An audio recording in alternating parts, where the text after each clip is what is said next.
into our wonderful space, wonderful inner space of meditation, take a long, deep breath. Hold it for a moment and then release it completely. Feel the tension in your body dissipate. Take another long, deep breath. Hold it deep briefly, and again, release completely. And allow your cares and concerns to dissipate. One more long, deep inhalation fills you up. And a deep, complete exhalation that releases anything and everything within you that doesn't serve your highest good. We bring our awareness to the very core of our being, where we connect with our innate divinity, what we sometimes call that Christ presence in us, where we connect with divine wisdom, where we immerse ourselves in healing of body, of thoughts, of attitudes that don't serve us, where we become one with all that the Creator is, for we are of the Creator. Becoming aware of our innate oneness, we relax and simply bask in that knowing we are one in the silence.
In unity with Mother, Father, God, I am restored, refreshed, rejuvenated, and filled. Unity with God, I know wisdom, joy, divine insight, and healing.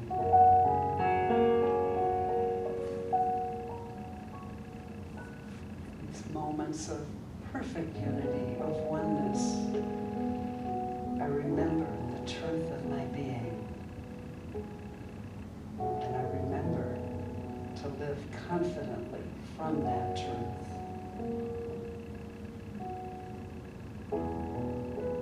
And so it is.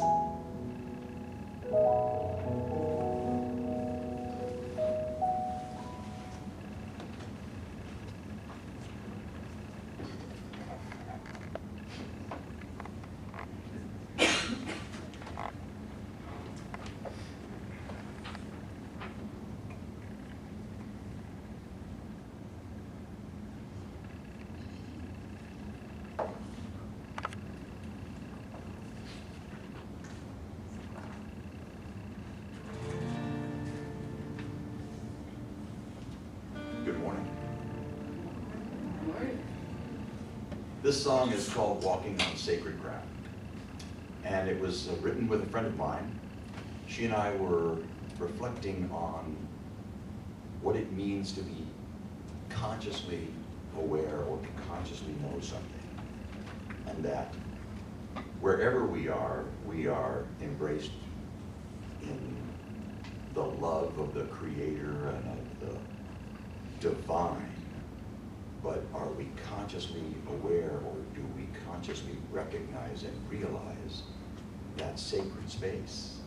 So for the lyrical license of the song, we call that sacred ground, but it's not just that which we walk on, it's the sacred space. And the difference between wherever we are, all of us have that and are there, but we can take it up a notch if we choose by being conscious of it. Of course, as always, you're welcome to sing along.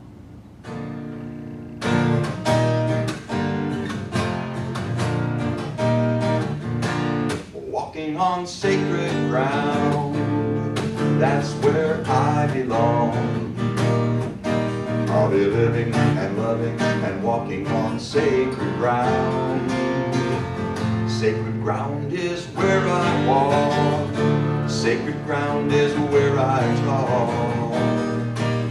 I am living and loving and walking on sacred ground.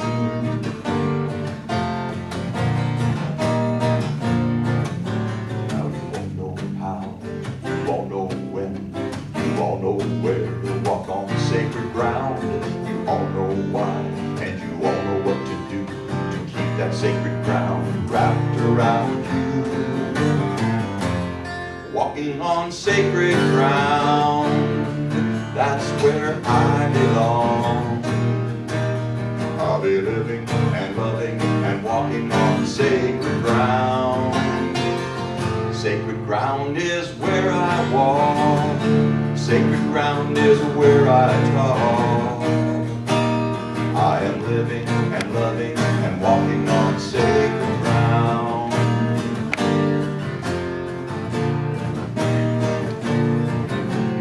It's something old, it's something new, it's something pure when you walk on sacred ground. It's something secret that's right in front of you, so keep your footstep holding straight and true.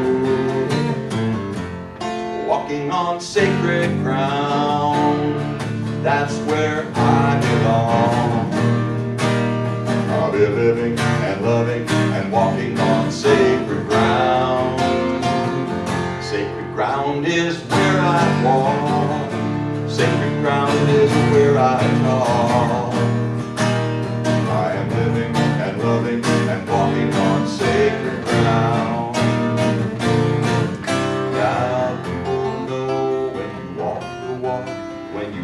The love and you talk the talk, it shows in the way you walk sacred ground. Each man's walk is different, each woman's walk is too, but we can all join hands and dance on sacred ground. Walking on sacred ground, that's where I belong. I'll be living and loving and walking on sacred ground. Sacred ground is where I walk. Sacred ground is where I talk. I am living and loving and walking on sacred ground. I am living and loving and walking on sacred ground. I am living and loving and walking on sacred ground.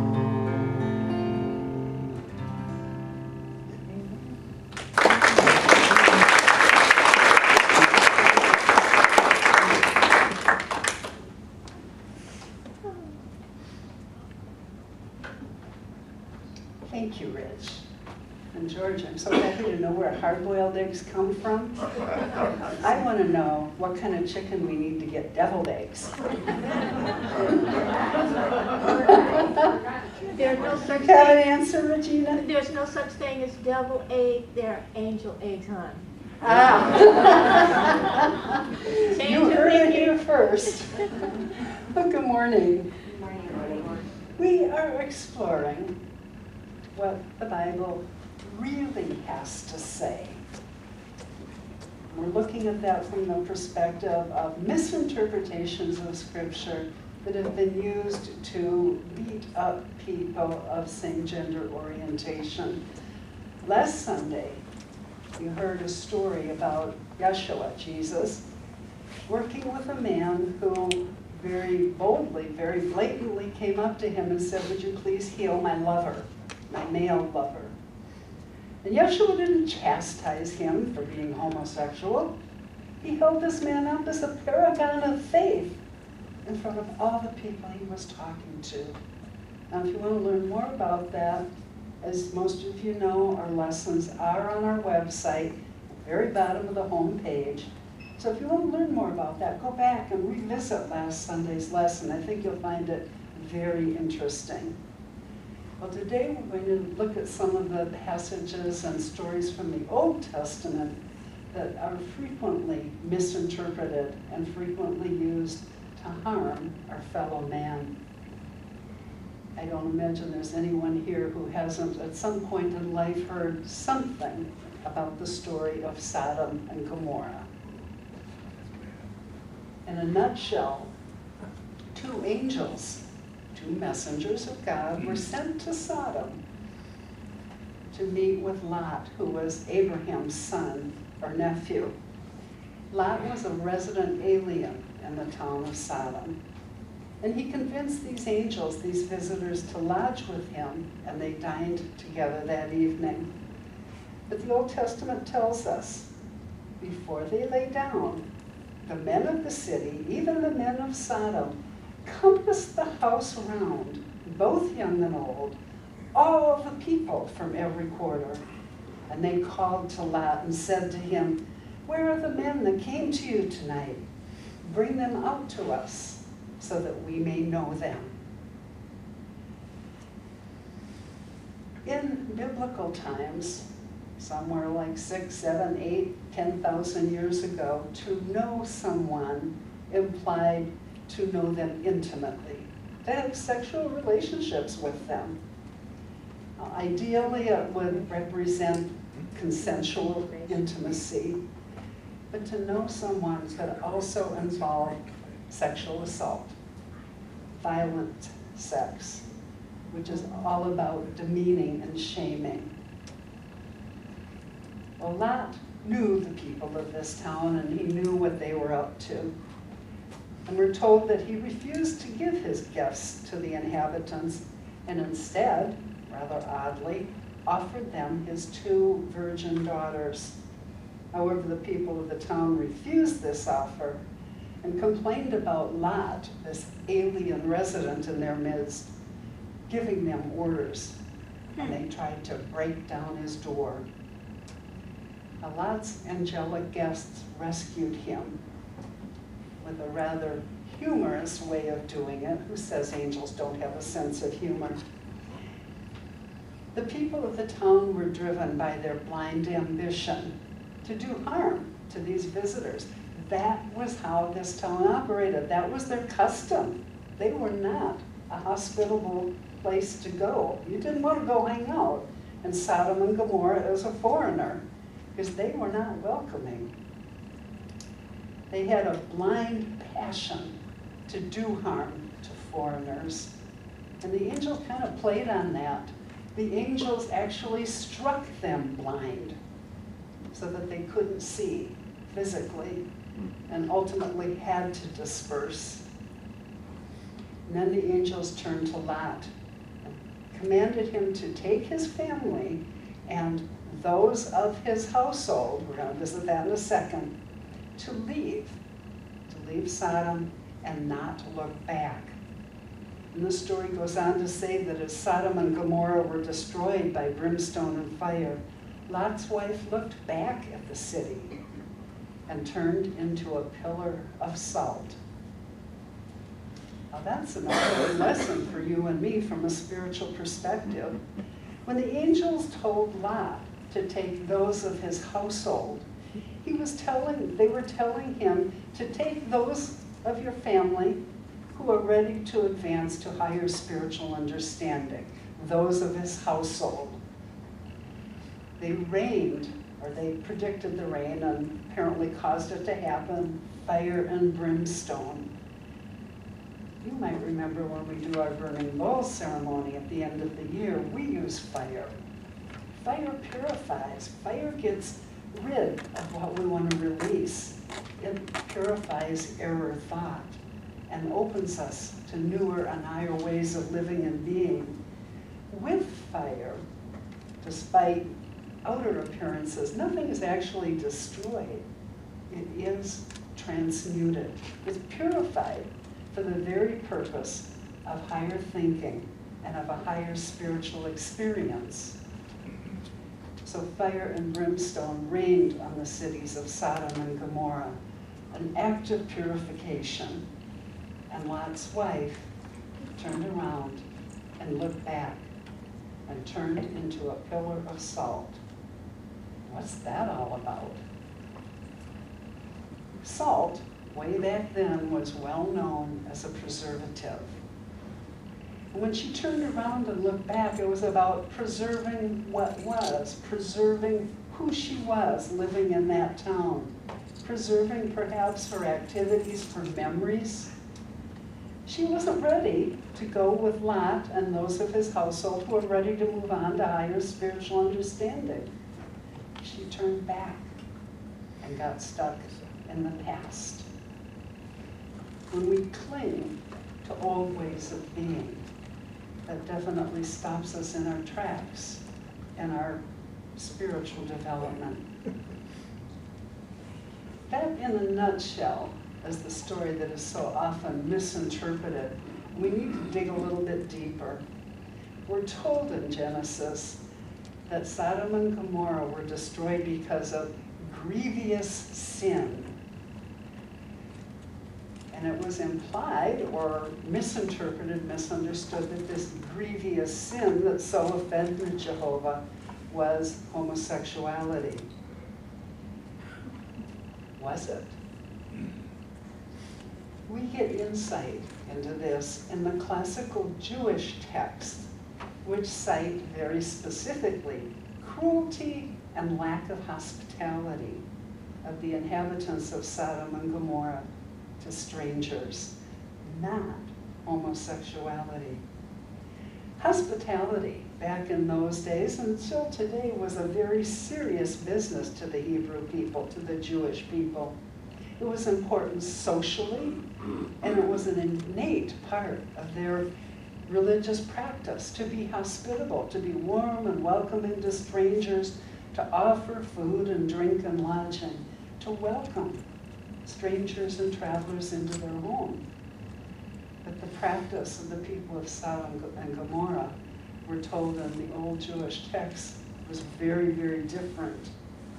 And their lack of hospitality, and worse, is what is cited as what was grievous in the eyes of Jehovah. Some of the things that the old Jewish texts reference that the people of Sodom and Gomorrah were guilty of is extortion, harshly punishing the victims of crimes that the perpetrator committed, forcing the assaulted victim to compensate the perpetrator of a crime. Oh, we're going to love this one. Forcing a woman to marry a man who intentionally caused her to miscarry as compensation for the lost child.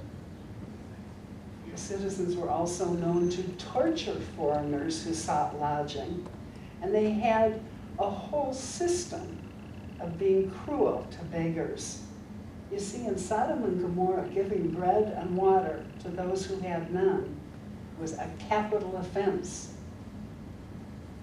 If someone came to your door, if somebody walked in the door here needing something as simple as bread and water, if we reached out to them, we would be guilty and punishable by death, at least according to the laws of Sodom and Gomorrah. Sounds pretty extreme, doesn't it? But we have to remember there was a whole different time, a whole different understanding, or from my perspective, lack of understanding that these people had way back then. Old rabbinical texts talk about two girls who met at a well. One of them was rich and one of them was poor. The rich girl gave the poor girl a jug of her water, and the poor girl gave the rich girl a loaf of bread. When this story got out, both girls were burned alive. This is the people of Sodom and Gomorrah. This is how they lived. There's another story that in what's called the Book of Jasher. One of Lot's daughters gave a poor man a loaf of bread, and she too was burned alive. And yet another story about a woman who gave a traveler water. The person was just passing through town, needed a refreshing drink. The woman was hauled into the center of the village, stripped naked and covered with honey. This attracted bees, and the woman was stung to death. Wow. You're not going to find Sodom and Gomorrah and Travel Advisor, I promise you. These were a brutal people. They were a cruel people. And this is the grievous sin for which they were punished, not homosexual behavior. So what is that business in the story about? Give us the angels so that we may know them. That's about sexual violence, people. That's about sexual assault. It has nothing to do with homosexual relationships per se. It's about being cruel, about demeaning people, about making very certain they don't come back if they even survive. One rabbinical scholar says, homosexual rape is the way in which they violated hospitality. It was not the essence of their transgression. Reading the story of Sodom and Gomorrah as being about homosexuality is like reading the story of an axe murderer as being about the axe. Think about that. The men of Sodom and Gomorrah used sexual violence to maltreat outsiders, men and women alike. The interest of the mob was not sexual gratification. Their goal was to inflict violence and suffering. And we get that not only from rabbinical texts, but other Old Testament references confirm this. In Jeremiah 23, we read, where the sins of Jerusalem were compared to Sodom and are listed as adultery, lying, and strengthening the hands of evildoers. The book of Amos tells us their sin of Sodom was oppressing the poor and crushing the needy. And perhaps most succinct is from the 6th century BCE prophet Ezekiel, who says, this was the guilt of Sodom. She and her daughters had pride, excess of food, and prosperous ease, but did not aid the poor and needy. They were haughty and did abominable things. Listen to that again and apply it to 21st century America for just a moment. She and her daughters had pride, excess of food, and prosperous ease, but did not aid the poor and needy. They were haughty and did abominable things. Some things haven't changed very much, have they? I think some of us should wake up and look at that as a learning opportunity here and now. The Sodom story isn't a story about homosexuals. In fact, that word did not even exist in biblical days. Genesis tells us that all the men, all the people of the city, and all the men came out and surrounded these angelic visitors. So are we going to infer that every single male in that whole city of Sodom was homosexually oriented? What about the wives? What about the children? That kind of defies logic, don't you think? The story of Sodom was about mob violence committed against outsiders. That was the sin of Sodom and Gomorrah. Another rabbinical scholar states very clearly, the claim that the Bible is clear that, quote, homosexuality is forbidden by God, unquote, is poor biblical scholarship and cultural bias. The Bible says nothing about homosexuality as an innate dimension of personality. In fact, sexual orientation wasn't even understood in those days as it is in ours. There are references in the Bible to same-gender sexual behavior, all of which have a negative connotation. But what's condemned in those passages is violence and idolatry and exploitation. It's not about loving, intimate, same-gender sexual intimacy. And there are also references in the Bible to men and women and their sexual behavior. But no one claims that those activities should be condemned because it was a man and a woman involved. There are a few other little hints we get from the Old Testament that we want to factor into this. Consider the Ten Commandments. The commandments include instructions to the Hebrew people to worship God, the one God as they understood God, to honor one's parents, and also to keep the Sabbath day holy. Some directions about worship protocol, if you will. It also prohibits adultery, blasphemy, murder, idolatry, theft, dishonesty, and coveting. In these important 10 commandments, there's no mention of any concern about same-gender relationships. Leviticus and Deuteronomy both have passages that are often misinterpreted. Both of those books of the Bible, they're part of the first 5 books. They're considered Mosaic law and injunctions. But those 2 passages are often misinterpreted as condemning same-sex relationships. We need to understand when we look at those passages, the people that these words were written for. They weren't written for 21st century people with the mindset that we have, with the understanding and the insight we have. They were written for a people 6, 8, 10,000 years ago who were largely uneducated, largely illiterate, and guided by a lot of superstition. And the people that wrote these words, the priests and the leaders of the Hebrew people, had very specific agendas to fulfill. You'll remember that the children of Israel escaped Egypt, arrived in Canaan, and took it over. This was their promised land. These were not mobs and hordes and throngs of millions. This was basically a small nomadic tribe in the middle of the Middle East. And they were trying to claim and hold their claim. And the way to hold their claim was to hold them as a group together.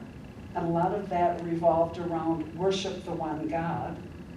It was about doing what Genesis tells them to do. Be fruitful and multiply and fill the earth. Well, that doesn't happen real well in same-gender relationships. But that was the agenda of the leaders of these people. They wanted the population to grow, to really invest itself in the promised land and make it theirs by spreading their population and by creating a population of strong, healthy people. One of the things the Levitical instructions include are numerous injunctions against inbreeding. Now, we know from our high school science that there are some real problems with inbreeding. Any genetic weakness gets amplified as it gets passed on from generation to generation. And subsequently, the children decrease in vigor and size and fertility. So that's really important. That's why you don't marry your first cousin, right? We all know that. There's common sense reasons. They didn't get that. All they knew is what the priests told them. And so the priests were telling them in Leviticus, don't approach anyone who's a close relative to have sexual relationships. And it goes on to say, don't sleep with your mother. Don't sleep with your father's wife, your sister, or your son's children. Don't have sexual relationships with your aunts and your uncle's wives, or your daughter-in-law or your brother's wife. Don't sleep with a woman and her daughter. And don't have sexual relationships with a man as one does with a woman. This is not an injunction against homosexuality. It's a statement, an injunction, a law for these ancient people to build a population that is strong and healthy and vital. That was their goal. We find similar injunctions in the book of Deuteronomy. And I actually got lost when I was researching this because there are some fascinating laws in Deuteronomy. How many of you are paying interest on a loan? Do you know that's against biblical law? Yes. Deuteronomy says, don't charge your brother interest or money, food, or any other type of interest on a loan. You can accept security, but you cannot charge interest. Boy, try telling that to your banker. They talk about illegitimate birth. No one of illegitimate birth or any of his descendants to the 10th generation may enter into the assembly of the Lord. Couldn't be welcomed into the greater community, the Jewish community. How many of you like your bacon? Yeah. Putting pork chops on the grill? Nice little pork roast? Oh, Deuteronomy says you're in big trouble. Do not eat the camel, the rabbit, or the rock badger. They are unclean for you as well as the pig. It is unclean for you. You must not eat its meat or even touch its carcass. Now, there were reasons for these laws. They were health laws, they were sanitation laws. There was good cause to educate the people on these, but they didn't get why. You ever excited about unity and want to share with your friends what you found here? Well, be careful you're not sharing with one of these children of Israel in the land of Canaan, because here's what they were instructed in Deuteronomy. If your very own brother or your own son or your own daughter or the wife of your embrace or your closest friend secretly entices you, saying, let's go and worship other gods, you must not yield or listen to him. Show him no pity and do not spare and shield him. Instead, you must surely kill him. Stone him to death, it goes on to say, for trying to turn you away from the Lord your God. You can see the agenda there, can't you? They were trying to pull this people together as a nation under the one God as they understood God. They wanted their population to grow and be strong and populate. That's what it was all about for them, not about homosexuality. Clothing. Now this one I even don't get. Do not wear clothes of wool and linen woven together. I have no idea what that one's about. If anybody does, let me know. Here's other interesting injunctions from Deuteronomy. It's about rape and virginity. If there is a virgin pledged in marriage to a man, and another man encounters her in the city and sleeps with her, you must take both of them out to the gate of the city and stone them to death. The young woman, because she did not cry out, and the man, because he violated his neighbor's wife. Further, if a man encounters a virgin who is not pledged in marriage, and he overpowers her and rapes her, and they are discovered, The man who raped her must pay the woman's father 50 shekels of silver, and she must become his wife, and he cannot divorce her for as long as he lives. Doesn't play real well in 21st century, does it? There are a lot of things that we find in the Old Testament that were unique and meaningful in different ways to those people. Their laws and their punishments had the express purpose of preserving the Jewish people, preserving their way of life, and expanding their population. Sexuality is a wonderful gift to all human beings, and it's more than physical behavior. Sexual love for the purpose of giving and receiving pleasure with our most intimate partner is welcome. It's a means of deepening and strengthening intimacy within a sacred union. This can only be healthy and good if our behavior is consistent with who we are and with whom we love, and when we are true to our own sexuality and orientation. What matters is the quality of the relationship, not the gender of the people involved. People of every orientation, race, creed, and color are all part of this extraordinary creation we live in, and all were created to be loved, honored, and accepted as they are. Taking this in, we join together once again in our affirmation for today.